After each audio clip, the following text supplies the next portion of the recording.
Nous, à notre âge, qu'est-ce qu'on peut faire? On ne peut rien faire. Il faut demander ça aux jeunes qui sont l'avenir devant eux. Nous, aujourd'hui, on est là, peut-être demain, on n'est pas là.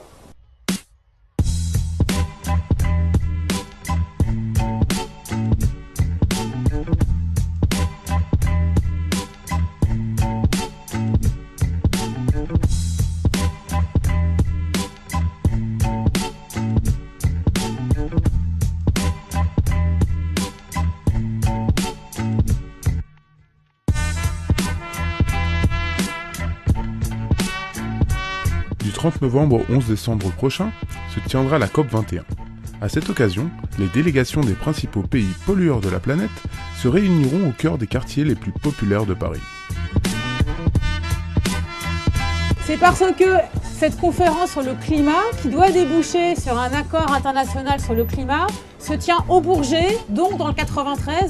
Et en tant qu'habitants, on a senti le besoin et le désir de faire exister ce territoire dans cette histoire de changement climatique en disant on est concerné en réalité au premier chef. Il y a aujourd'hui une invisibilité des milieux populaires, mais c'est une invisibilité construite. C'est-à-dire que les médias, les hommes politiques ne veulent pas voir les milieux populaires pour ce qu'ils sont. On accepte trop le point de vue des dominants, le point de vue des riches, sur les milieux populaires, sur les gens de peu. C'est-à-dire toujours une définition en termes de manque. En économie, le manque de pouvoir d'achat, en culture, le manque d'éducation, en politique, le manque de participation. Tout ça, c'est peut-être en partie vrai, mais ça masque l'essentiel. Et l'essentiel, c'est que la première richesse des milieux populaires, elle est ailleurs. Les milieux populaires, ils ont un autre rapport au travail, à la consommation, un autre rapport au temps, à l'espace. Et globalement, les milieux populaires, finalement, c'est pas des riches auxquels il manquerait que l'argent. Mais là, j'ai appris vraiment à embellir, on veut dire, la ville, à la rendre plus belle, à faire en sorte que les gens se sentent mieux. J'ai vécu dans des quartiers assez mal fréquentés. J'ai vécu à Saint-Denis. C'est pas un quartier qui est réputé pour sa bourgeoisie, on peut dire, qui est plutôt sale. Et disons que ça m'a appris à embellir, à créer quelque chose, à donner un nouveau regard sur les cités. Le dérèglement climatique, on le sent. Là, on est au mois d'août. Il y a quelques jours, on avait à peine 20 degrés. Et 2 jours après, on avait plus de 33 degrés. Donc oui, on le sent au quotidien. Oui. Et ça fatigue beaucoup aussi. Et en plus, on est dans une ville où il n'y a pas beaucoup d'arbres. Tu crois à la thèse des réfugiés climatiques? Complètement. Et pour moi, une action qui vraiment serait politique et du long terme et qui serait beaucoup plus raisonnable, ça serait de déjà se poser, mettre en place des vraies mesures pour éviter que ça se dégrade et surtout avoir cette dimension d'échange et de partage pour voir comment est-ce qu'au niveau des pays où il y a le plus de dégâts, comment on peut les limiter et comment est-ce qu'on peut travailler avec eux pour que les gens se sentent bien, que ce soit un choix la migration, que ce ne soit pas quelque chose d'imposé. Moi personnellement, non, franchement, je ne suis pas vraiment concerné. Mais je sais que c'est un sujet très important dans l'actualité. Enfin, le président il en parle énormément de tout ça. Mais après, moi personnellement, je ne me sens pas concerné directement. Mais il y a des personnes dans certains endroits géographiques qui sont concernées. Moi personnellement, dans le 93, je sais pas, on a un peu un temps pourri quasiment toute l'année. Donc, c'est voilà. Sur la question du climat. D'abord, est-ce que vous avez quelque chose à leur dire à ces dirigeants? Pas vraiment, parce que je pense qu'il ne va rien sortir de bon. Même s'ils sortent des choses, ça sera pas appliqué, etc. Je suis un peu négatif sur le sujet, quoi. Okay. Malgré par exemple, les déclarations d'Obama qui fait des super déclarations, mais qui... Après, il faut voir si ça se rapporte. Ça reste du déclaratif. Ça reste du... Voilà. Malheureusement, je veux dire, c'est un peu comme une maison, comme on n'a plus de place, on continue à acheter des choses et à les mettre dedans. Je crois que sur la planète, malheureusement, on va faire pareil. On va continuer jusqu'à temps qu'il soit trop tard. Et on ne peut pas l'empêcher. On ne peut pas. Catastrophe naturelle, Dieu il décide. C'est lui qui prend toute la décision. On ne peut pas décider à la place de Dieu. Franchement, moi, avec la chaleur climatique, tout ça là, franchement, je m'en sors pas, hein, parce que je sais pas moi.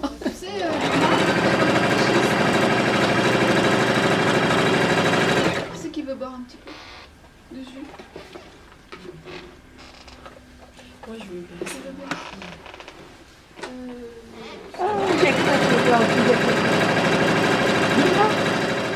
Donc moi je m'appelle Laurette Dorgan, je suis coprésidente de l'association Les Femmes de Lille. On a 3 coprésidentes pour que les 3 quartiers soient représentés. Donc il y a Zawa, quartier sud, Awa ici et moi au centre. Et donc l'association elle existe depuis à peu près depuis 2010. Et l'objectif c'est évidemment de dénoncer toutes les discriminations, les violences et les injustices faites aux femmes. Ça de chez toi? Voilà. Wow. Tu as vu le travail des femmes, des braves femmes de ma région qui s'appelle le Borola. Oui, mais alors le Borola a été c'est du coton 100%, ça a été cultivé à Ségou, filé à Ségou et tissé à Ségou et fait avec toutes les couleurs là, c'est des couleurs traditionnelles de l'arbre. Il n'y a aucune chimie là-dedans. Il y a des arbres qui donnent, colorant naturel. Voilà, c'est du colorant naturel. Tout est naturel. Alors, est-ce que je peux ramener ma fraise là, une réflexion? Ouais.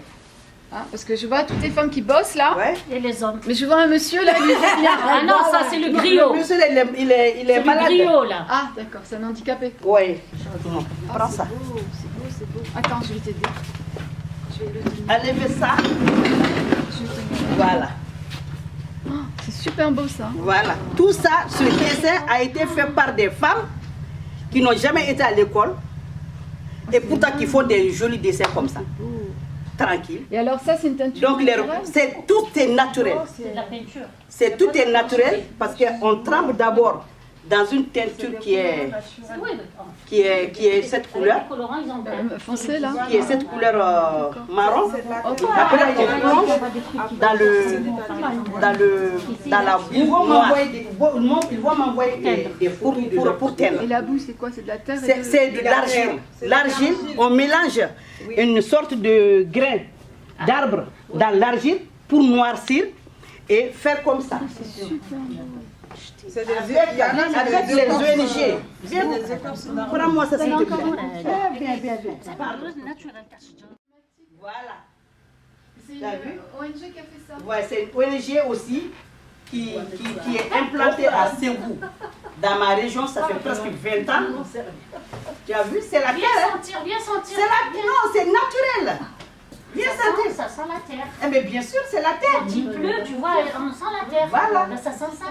Ça ne se déteint pas et ça reste comme ça. Et le mien?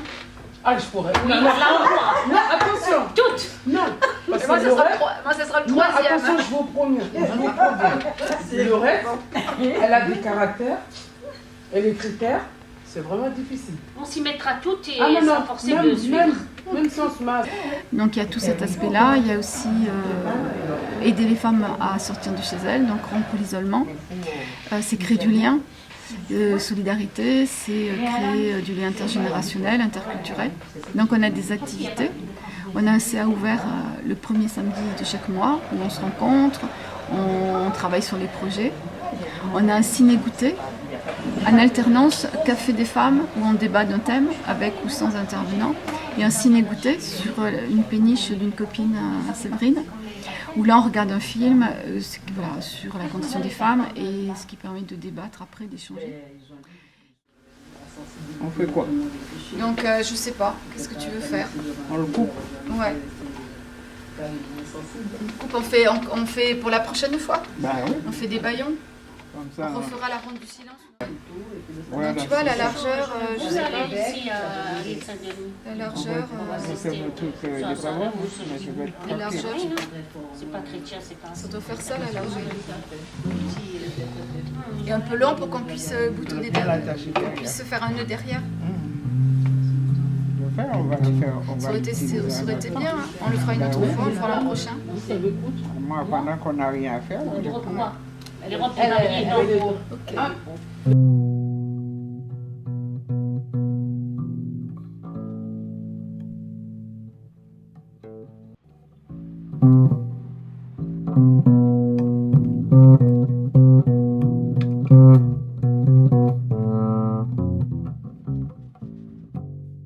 Oui. Maintenant, moi je fais partie même des personnes qui seraient prêtes à certains sacrifices réels dans ma vie quotidienne pour améliorer les choses, puisque j'ai des enfants et que je pense à leur avenir à eux et que j'aimerais que les gouvernements se sensibilisent et fassent des choses concrètes. On sait que ça provoque des catastrophes et qu'il faut s'en occuper et que la planète est en danger. Le peu de temps qu'il nous reste à vivre, on s'en fout un petit peu. Sincèrement, hein, c'est vrai ou pas? Alors, les Sentinelles du climat, c'est un réseau d'acteurs du territoire qui a été mis en place par l'ALEC à la fin de l'année 2014. L'objectif, c'est de former et informer des habitants, des associations, des salariés du territoire sur les sujets climatiques, énergétiques, à la fois leur donner les clés pour les enjeux globaux, pour qu'ils comprennent ce que c'est le réchauffement climatique, ce que c'est la COP21, qu'est-ce que ça implique pour un territoire comme le nôtre. Et puis l'idée, c'est aussi de leur dire concrètement comment ça impacte un territoire comme Plaine Commune, parce que si on ne part pas des préoccupations des gens, que ce soit par rapport à la consommation énergétique, le paiement des factures d'énergie, par rapport à l'alimentation, comment est-ce que ça peut les impacter par rapport au transport, etc. Si on ne part pas de ces choses de base, on a beaucoup de mal à toucher les gens sur ce sujet, parce que le réchauffement climatique, c'est considéré comme étant quelque chose d'abstrait, qui est pour les générations futures, soi-disant. Les populations qui sont aujourd'hui les plus productrices de CO2 et les plus consommatrices d'énergie et de matériaux, c'est évidemment pas les catégories populaires. C'est les catégories qui ont les moyens de prendre 14 fois l'avion par an, d'avoir un yacht en Méditerranée qui dépense en une heure ce que dépense une voiture standard en une année, quoi. Donc sur nos chantiers, les quelques symptômes que j'ai pu observer, c'est lors de la réalisation des prairies et des engazonnements qu'on a pu réaliser dans les périodes appropriées jusque-là pour le faire, donc au printemps. Il se trouve qu'on a été dans une période qui a été raccourcie fortement, au moins de 3 semaines de décalage. Et malgré le fait qu'on était censé être dans une période appropriée, on n'a pas obtenu le bon résultat. Donc ça peut être bénéfique pour l'aménagement en lui-même, mais également ça a un attrait certain pour les habitants eux-mêmes, qui voient quelque chose de plus diversifié, plus riche que le contenu précédent, qui a pu se faire au cours des années 80-70, qui était un peu plus pauvre et dégradé, parce qu'à l'époque, au moment où ils ont décidé de faire la réhabilitation, les aménagements étaient en fin de vie, donc il y avait vraiment pas mal de choses à reprendre. Et donc là, on va dire que c'est un renouveau, et puis ça amène une impression de soin et d'intérêt apporté à cette cité. Ce site a été et est toujours une terre maraîchère. Il a été en friche pendant une dizaine d'années, mais avec une orientation des élus locaux qui a été toujours de préserver des zones agricoles et de lutter contre la pression foncière et la pression de l'immobilier pour avoir des espaces de production maraîchère sur le territoire et sur notre département de la Seine-Saint-Denis. Ce qu'on constate, et je dirais de plus en plus avec le dérèglement climatique, c'est que les premières personnes affectées par des problèmes environnementaux sont les pauvres. On est vraiment en situation d'inégalité, et donc vraiment je pense qu'il faut définitivement faire la peau de ce cliché mensonger de l'écologie c'est un problème de riches. D'accord, aujourd'hui c'est la journée du patrimoine. Je fais une présentation publique de mon projet Le Verger Malaby-Sanzou, dans la cité de la Maladrerie au fort d'Aubervilliers. Et donc je fais ce rendez-vous pour sensibiliser les habitants au compostage, entre autres parce que j'ai installé des composteurs. Et il va y avoir un maître composteur présent. Et donc c'est, comme tu sais, rien ne se perd, tout se transforme. Et ça c'est une belle image de la vie, même dans des moments difficiles, c'est bien de se dire ça. Et là, comment les gens peuvent les sensibiliser justement à trier leurs déchets verts pour ensuite avoir un terreau qu'on pourra réutiliser au jardin, au verger, mais aussi à distribuer aux habitants. Oui, pardon. Oui, je m'appelle Nicole Picard, je suis présidente de la régie de quartier Maladrerie Émile Dubois. Donc la régie de quartier, c'est une structure associative qui s'occupe d'améliorer le cadre de vie. Enfin, c'est ça l'objet, c'est améliorer le cadre de vie, en même temps retisser des liens sociaux entre les habitants du quartier, être un outil qui sert à entretenir la cité. Ça s'appelle donc Notre parc n'est pas à vendre. Et donc on a mis en place, quand on a su cette information au mois d'avril, justement une réponse citoyenne simple. C'était d'être présent, de créer donc tous ces dimanches des pique-niques citoyens, d'information citoyenne finalement. Je suis Salwa, je fais partie du collectif des citoyens qui nous sommes mobilisés contre un projet intitulé Central Park qui veut investir notre parc sur l'équivalent de 90 hectares pour créer des espaces de logement, de bureaux et s'approprier un petit peu notre espace vert. Tous les dimanches, on se retrouve ici autour d'un pique-nique dans l'objectif d'abord de se rassembler, de partager les informations avec des mises à jour d'informations et au fur et à mesure que chacun de nous puisse devenir ce qu'on a appelé des petites abeilles qui allons rucher dans les oreilles des uns et des autres. Le principe, c'est qu'on se réunira tous les dimanches jusqu'au 6 septembre. C'est une échéance à la fois pour notre territoire et aussi du Premier ministre Manuel Valls qui va définir les territoires qui seront investis pour la construction des logements en vue du Grand Paris. Donc on sait pertinemment que sans mobilisation citoyenne, ce type de projet peut se faire. Avec la mobilisation citoyenne, on peut faire changer les choses. On vient ici parce que justement on veut avoir un ciel complètement ouvert, n'avoir que de vue que d'arbres et de verdure. On n'est pas en manque de bâtiments, vraiment.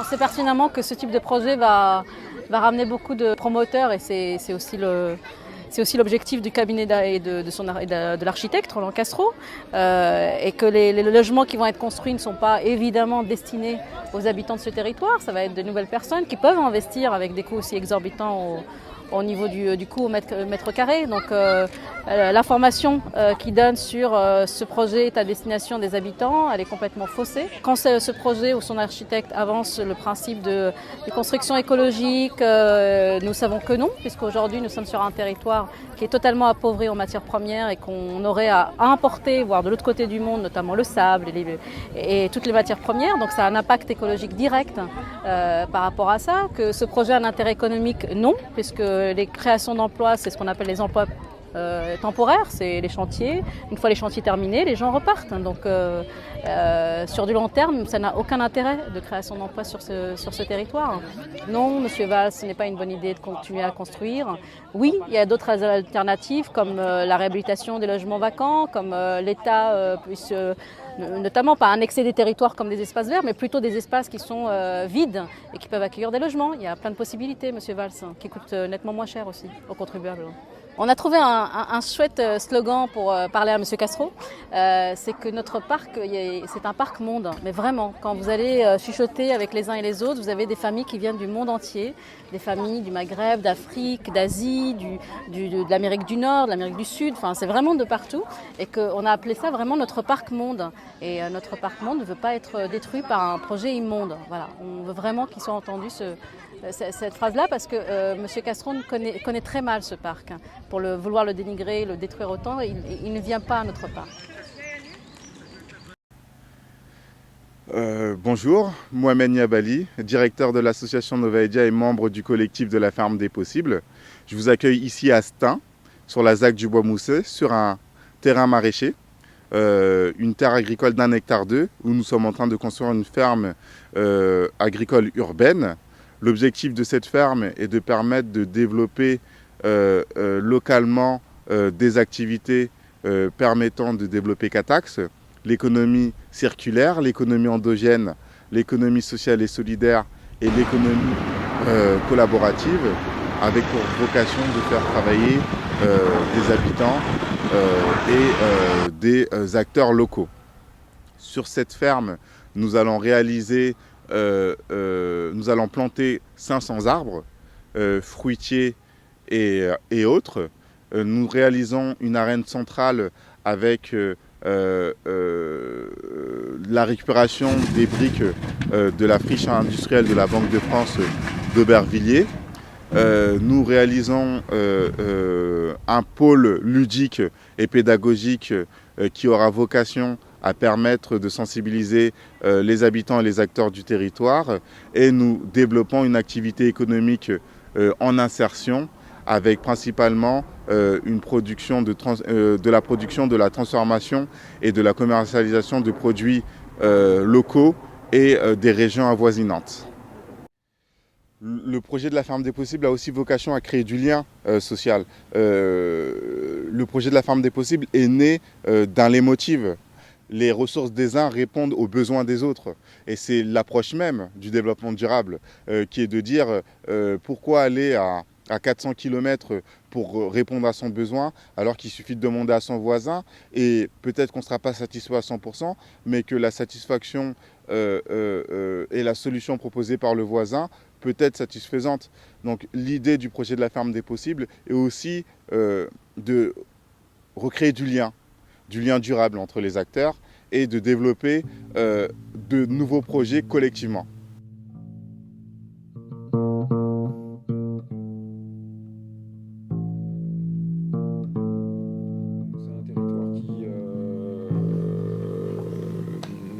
Est constitué de 9 villes qui hébergent 420 000 habitants. De par la loi, je simplifie, l'agglomération de Plaine Commune est obligée de faire un plan climat-énergie pour son territoire dans le cadre des objectifs internationaux et nationaux d'économie d'énergie, de développement des énergies renouvelables et de lutte contre la production de gaz à effet de serre. Donc Plaine Commune a été un peu en avance sur ces questions-là puisqu'il y avait déjà des plans liés à la préservation de l'environnement assez anciens. Le plan climat-énergie du territoire a brossé, avec la participation de beaucoup d'acteurs, beaucoup d'actions différentes sur la mobilité, l'habitat, l'urbanisme, la préservation de la biodiversité, l'eau, la qualité de l'air, les trames vertes, donc la quantité de verdure et d'arbres sur le territoire. Enfin, il y a beaucoup de choses dans le plan climat-énergie service technique. Il y a eu beaucoup de travaux menés sur la vulnérabilité climatique du territoire par rapport aux infrastructures, par rapport aux inondations, par rapport aux événements catastrophiques. Par rapport à la canicule. Il y a eu des actions aussi sur la question des matériaux, il y a eu des actions sur la question de la construction durable, comment on construit autrement sur ce territoire, comment on construit en bois, comment on s'adapte à la question du confort thermique d'été, à l'augmentation des températures. Mais tout ça est encore émergent et n'est pas forcément encore très massivement concrétisé sur le terrain. Voilà, c'est ça la difficulté, c'est qu'on est encore beaucoup sur une période de sensibilisation, de prise de conscience, d'apprentissage, d'expérimentation. On n'est pas encore du tout sur une question, sur un mouvement massif. Le bâtiment neuf suit un petit peu son chemin, on change un bâtiment par-ci par-là de temps en temps. Ça ne va pas encore assez vite par rapport à l'adaptation climatique, à la crise énergétique. On fait des travaux sur l'agriculture urbaine, les jardins partagés, l'investissement des associations dans la production biologique et les AMAP et les choses comme ça. Bien, mais c'est très très peu de choses en termes de quantité par rapport à ce qui est consommé sur ce territoire. Il y a quelques réflexions sur le bâtiment, l'aménagement différent des quartiers pour lutter contre les phénomènes d'îlots de chaleur, ou lutter contre la sécheresse, ou lutter contre les pluies massives. Mais c'est encore un peu balbutiant et on n'en sent pas encore forcément les concrétisations sur l'ensemble de tous les projets qui concernent ce territoire. Voilà. Et la différence, elle est là. Or, l'actualité climatique de cette année, il y a la COP21, la conférence climat de fin d'année, mais l'actualité en Russie, aux États-Unis, en Australie, en Arabie Saoudite, en Iran, en Algérie, au Brésil, au Venezuela, voilà, nous montre que sur cette planète, les choses sont en train de bouger très très vite. Est-ce que l'administration bougera aussi vite qu'il le faudrait? Ça, c'est une vraie question.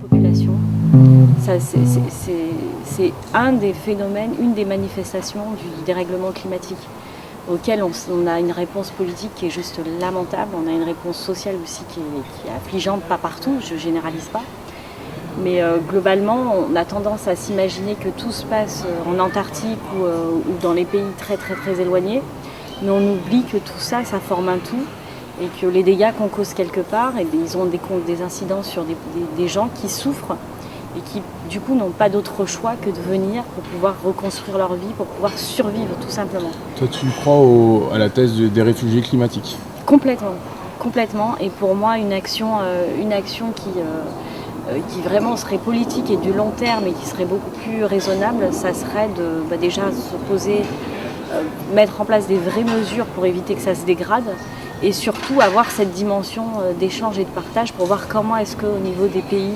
où il y a le plus de dégâts, comment on peut les limiter et comment est-ce qu'on peut travailler avec eux pour que les gens se sentent bien, que ce soit un choix la migration, que ce ne soit pas quelque chose d'imposé. Et ça, c'est vraiment une responsabilité qu'on a tous. Est-ce que toi, au niveau local, tu habites dans quel... J'habite Paris, côté Porte de Saint-Ouen. Je suis vraiment à mes... Porte de Saint-Ouen. Ouais, Est-ce que toi, localement, tu constates des changements climatiques par rapport à des changements climatiques au niveau local?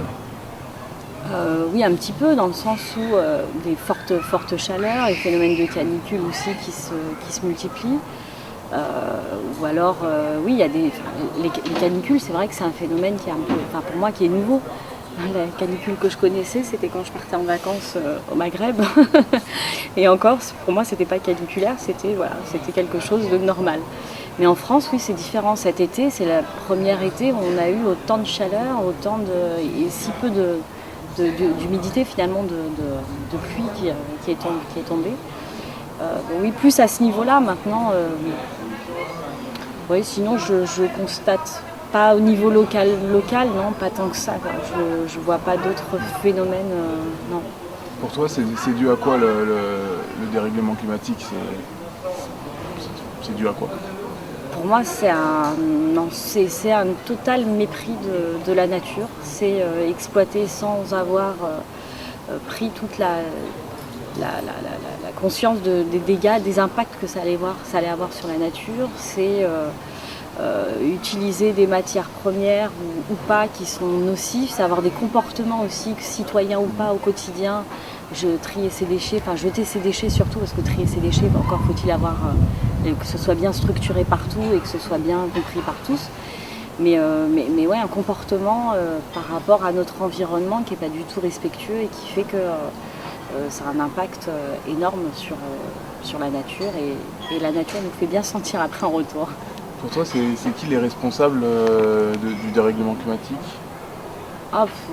Les multinationales, les politiques, en premier lieu, des choix qui ne sont pas forcément justifiés, qui ont uniquement pour base stratégie économique, stratégie politique et c'est tout. On ne s'intéresse pas du tout à l'intérêt général aux citoyens. Et oui, je pense que pour moi, ça serait ça.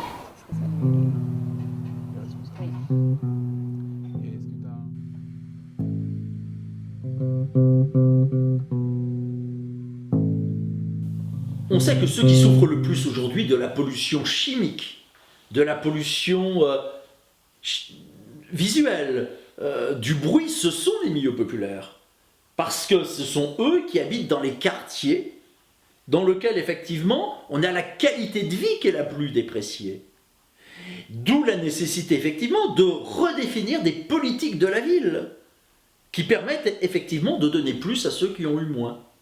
C'est-à-dire de réaménager la ville au profit du plus grand nombre et pas d'une petite minorité. Et quand vous parlez de réaménagement de la ville, il y a aussi le fait que dans les milieux populaires, il y a très peu d'espaces verts. Le cadre de vie est dégradé par rapport au béton, etc. Est-ce que pour vous, une des solutions, c'est peut-être de revenir à plus d'espaces verts dans le quartier urbain? Est-ce que ça contribue? Ce qui est indispensable, si l'on veut ralentir, c'est de remettre du désordre dans la ville. Et remettre du désordre dans la ville, ça veut dire, par exemple, développer les espaces verts. Parce que dans les espaces verts, ce sont des lieux de vie. Ça veut dire aussi changer le mobilier urbain. Regardez comment on a inventé un mobilier urbain anti-humain. Pensez à ces bancs qui sont conçus pour empêcher les SDF de s'allonger ou les amoureux de pouvoir s'épancher. Moi, je suis convaincu qu'il faut remettre effectivement de la vie. Ça veut dire qu'il faut recréer les possibilités pour que les gens puissent s'approprier leur ville. Il faut en finir, bien sûr, avec ce barricadement. C'est-à-dire non seulement avec ces immeubles qui ressemblent à des quartiers de haute sécurité, dans lesquels on ne peut plus rentrer si on n'a pas un code et si on n'est pas filmé de tous les côtés, ça veut dire aussi qu'il faut redévelopper du commerce de proximité, qu'il faut redéformer des placettes pour que les gamins puissent jouer. Je dirais que ce n'est que si on remet de la vie dans la ville, qu'à ce moment-là, effectivement, on aura en même temps, je dirais, une valeur ajoutée sur le plan écologique. Parce que aussi les gens éprouveront moins le besoin de partir pour un week-end à l'autre bout de la planète. Et vivre, je dirais que les milieux populaires, une des grandes revendications historiques, c'est vivre et travailler au pays. Et ce vivre et travailler au pays des milieux populaires, eh bien c'est ce que dans le langage écologique on appelle la relocalisation. Et là encore, je dirais que les milieux populaires, on n'a pas à les convaincre de cela, puisqu'ils l'ont demandé, expérimenté, bien avant que les puissants, qui se considéraient au contraire comme appartenant à la jet set, comme des individus hors sol, aient l'espoir, effectivement, de pouvoir, je dirais, dominer la planète.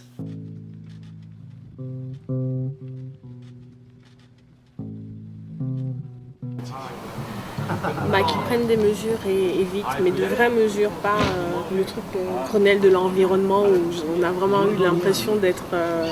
Moi j'avais suivi ça à l'époque et à la fin, le bilan, j'ai pas compris ce qui avait été fait ou pas en fait. Qu'ils prennent de vraies décisions et rapidement. Pour moi les choses sont vraiment urgentes, mais apparemment... Ça. Ok, vous y croyez pas aux mesures qui ont déjà été mises en place? Non, pas du tout. Non, on voit. Enfin, je pense que je vois pas les résultats des mesures. En tout cas, ça, à mon niveau, je vois pas. Non. Ouais. Moi, je dirais par exemple, je sais pas si vous connaissez le grand parc de Santon. Parce que moi, je connais beaucoup de monde qui connaissent et qui ont déjà été. Et qui me disent, mais moi, j'y suis allée et c'est vrai que là, ça peut rien à voir par rapport à avant, c'était vraiment bétonné. Il n'y a pas vraiment... on sait qu'ils ont mis un jardin, mais ils ont vu vraiment trop de béton. Et justement, plus ça attire encore plus la chaleur. Et on aurait plus aimé avoir un espace vert, parce qu'en plus, l'espace du château, il est énorme. Et eux, ils ont mis que des trucs en béton. En plus, les enfants se blessent aussi là-bas dans le truc là, ils font du skate. Là.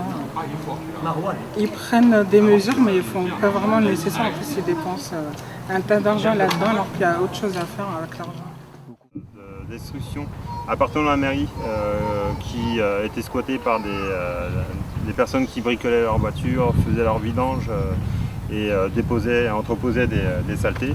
Donc notre travail ici a été de tout redéfricher, remettre à plat la végétation qui s'y était installée d'elle-même et évidemment d'évacuer toutes les détritus en tout genre qui pouvaient y avoir été stockés. Et en plus de cela, donc on a proposé à la mairie d'y semer une prairie fleurie. Donc là on est sur la première année de l'installation. Alors évidemment on n'y voit pas grand chose si ce n'est le vert et quelques fleurs jaunes. Mais il faut savoir qu'il y a une bonne dizaine de fleurs sauvages et locales qui y sont, qui permettront à une faune comme les abeilles et les papillons d'y trouver un gîte et le couvert. Et progressivement, on espère en tout cas que les années suivantes, on aura une augmentation au niveau de la floraison et de la présence de ces fleurs qui amèneront et qui égayeront le quartier, quoi. Voilà, globalement, et qu'au pied de ces tours et de ces différents bâtiments, il y a un cadre et une amélioration de la vue. Donc les Toxic Tours, ce sont des visites guidées de lieux de pollution qui sont aussi des lieux d'émissions de gaz à effet de serre. Et c'est un projet qu'on a lancé à quelques habitants et habitantes du département de la Seine-Saint-Denis pour sensibiliser en fait les autres habitants au dérèglement climatique, au fait que le dérèglement climatique allait être une inégalité supplémentaire pour eux et commencer à créer une discussion, être un petit lieu de rassemblement. Et donc on a fait pour l'instant des visites guidées de data centers, donc ces fermes, ces entrepôts de serveurs internet à Aubervilliers, à la Courneuve, l'autoroute A1 à Saint-Denis qui traverse la ville de Saint-Denis, notamment près d'un grand hôpital, des écoles, etc. Également l'aéroport du Bourget, parce que c'est un aéroport sur le département, donc c'est une cause d'émissions de gaz à effet de serre, et surtout parce que c'est le lieu où se tiendra la conférence sur le climat, la COP21. Et le nombre de personnes, c'est environ, je dirais, une trentaine de personnes jusqu'à 100 personnes. Ça, c'est le plus qu'on ait eu. Des bâtiments immenses de plusieurs milliers de mètres carrés où se concentrent des serveurs. Le foncier étant plus accessible sur la plaine commune et l'électricité peu chère, environ 15 data centers se sont implantés près d'infrastructures électriques et de réseaux de télécommunications. La puissance électrique des data centers correspond à la capacité de production de 30 centrales nucléaires dans le monde. C'est pourquoi le collectif Toxic Tour mobilise la population à ces enjeux.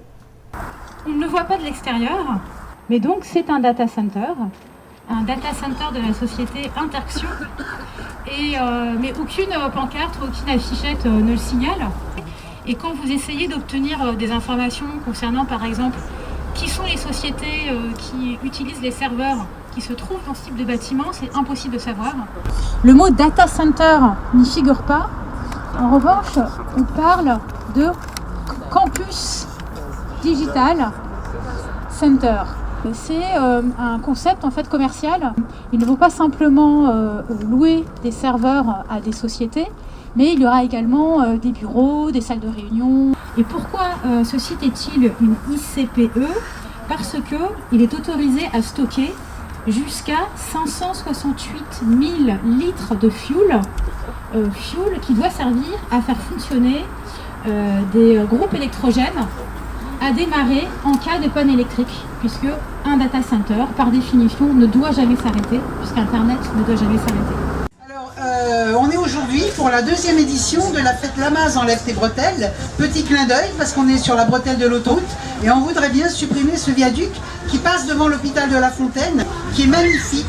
Et figurez-vous que l'entrée de l'hôpital ne peut pas se faire là parce qu'il y a l'autoroute qui passe devant. Donc on voudrait la suppression de ce viaduc-là. Et bien sûr, ce qui va de soi, c'est de demander l'enfouissement de l'autoroute A1. Détox, autoroute A1. Donc je propose aux personnes qui souhaitent suivre le tour de commencer à se rapprocher. L'idée était simple, c'était à l'approche de la COP21, donc le sommet sur le climat qui se tiendra au mois de décembre au Bourget, donc dans le 93, d'attirer l'attention sur le fait que le 93, précisément, ce département qui accueille le sommet sur le climat, est un département qui est en première ligne du changement climatique.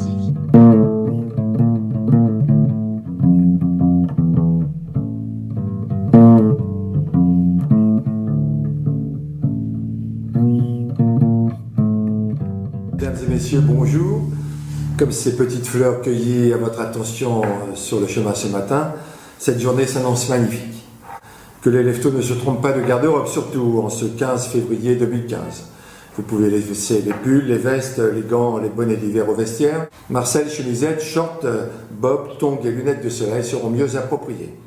Cette tenue vous permettra d'apprécier la douceur de vivre, ce don du ciel, l'été en hiver. Comme les 10 jours précédents, le ciel sera d'un bleu méditerranéen, teinté toutefois d'un voile persistant de microparticules, sur la région parisienne, les métropoles régionales et la moitié nord du pays. Les autorités sanitaires maintiennent des recommandations de prudence, les récréations sont supprimées dans les écoles, les sports de plein air sont déconseillés, les parcs urbains sont fermés, les asthmatiques et allergiques d'hiver sont invités à se munir de tubes de ventoline. Il irait aux personnes âgées ou fragiles de ne pas s'éloigner de leur bouteille d'oxygène. Cette magnifique journée signe en effet le 10e jour de record absolu de température d'hiver depuis 1870. Une chance inouïe pour les quelques milliers de franciliens adultes robustes exerçant une activité cool, non stressante, dans un environnement réfrigéré. Les compagnies d'électricité signalent à ce sujet que le courant sera coupé aux heures de pointe le matin et le soir sur les lignes de métro et de RER qui transportent les millions de banlieusards. L'électricité disponible sera en effet réservée aux fonctions financières électroniques très énergivores, dopées depuis la loi Macron. Les franciliens sont invités également à se rendre au travail ou à la maison de l'emploi munis de leur batterie personnelle pour leurs besoins professionnels. L'anticyclone qui stagne sur l'île de France concentrera la masse d'eau évaporée en de lourds nuages menaçant assez pour tout. La pluie arrosera par intermittence le sud de la France et de façon continue la façade atlantique, pouvant provoquer ça et là des inondations. Les marées d'équinoxe, conjuguées à des vents soutenus, attaqueront à nouveau les cordons dunaires, laissant pénétrer l'eau salée en quantité variable sur les plaines côtières. La fertilité des sols sera endommagée à nouveau par l'apport de sel et certaines habitations auront encore les pieds dans l'eau. Dans le sud-est, les gros nuages libéreront des pluies torrentielles au point de grossir certains cours d'eau en mode déferlant, arrachant tout sur le passage. Les compagnies d'assurance rappellent à cet effet qu'elles ne remboursent plus les réparations liées aux catastrophes climatiques. Les victimes se consoleront heureusement en comparant ces désordres ponctuels de notre magnifique hiver estival à la catastrophe inouïe que vient de subir l'archipel de Vanuatu dans l'océan Pacifique.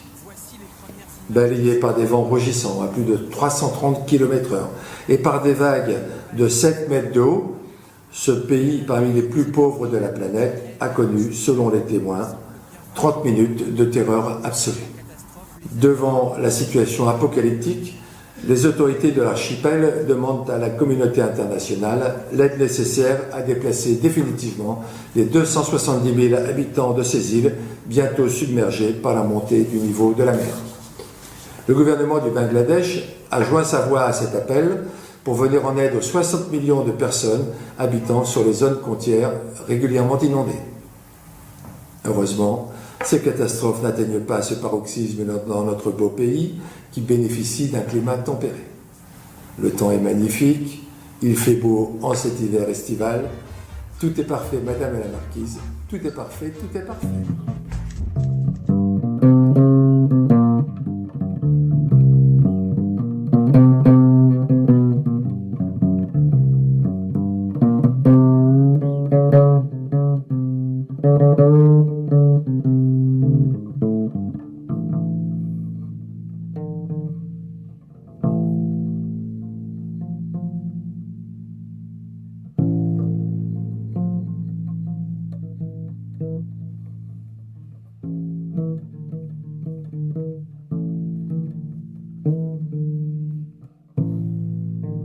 Thank you.